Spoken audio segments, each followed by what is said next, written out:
అహంకారం పనికిరాదు. ఒక్క విషయం చెప్తున్నా మీకు, కోనసీమలో చిరంజీవికి జగన్మోహన్ రెడ్డికి కంపారిజన్ ఉందా తమ్ముళ్ళు? కంపారిజన్ ఉందా అని అడుగుతున్నా మిమ్మల్ని, ఉందా అని అడుగుతున్నా. చిరంజీవి కొన్ని సంవత్సరాలుగా చిత్రసీమలో రారాజుగా వెలిగినటువంటి వ్యక్తి.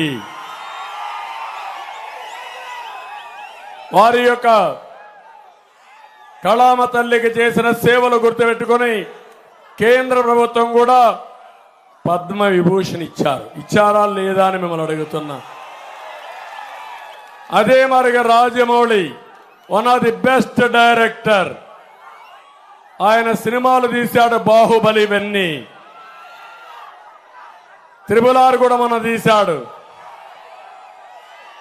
ఆయనకు కూడా పద్మభూషణ్ ఇచ్చారు.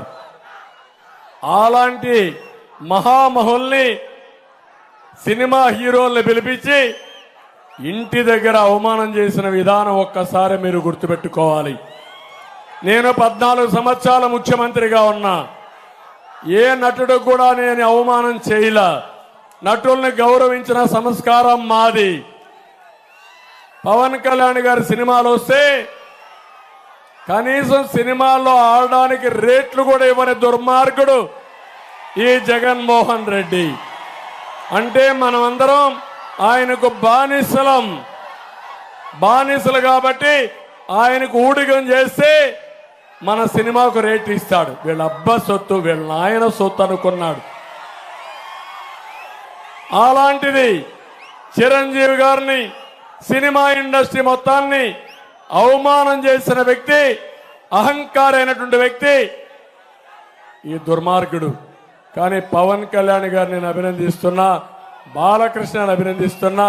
నీ సినిమాలను ఏమైనా చేసుకో, ఆడగనకపోతే చూసుకుంటాం, నాకు మెరిట్ ఉంటే ఆడతాయని చెప్పిన వ్యక్తులు పవన్ కళ్యాణ్ గారు అని చెప్పి కూడా నేను మీకు తెలియజేస్తున్నా. ఒక సంస్కారం ఉండాలి, కుసంస్కారం మంచిది కాదు. అందుకే మీరు ఆలోచించుకోవాలి.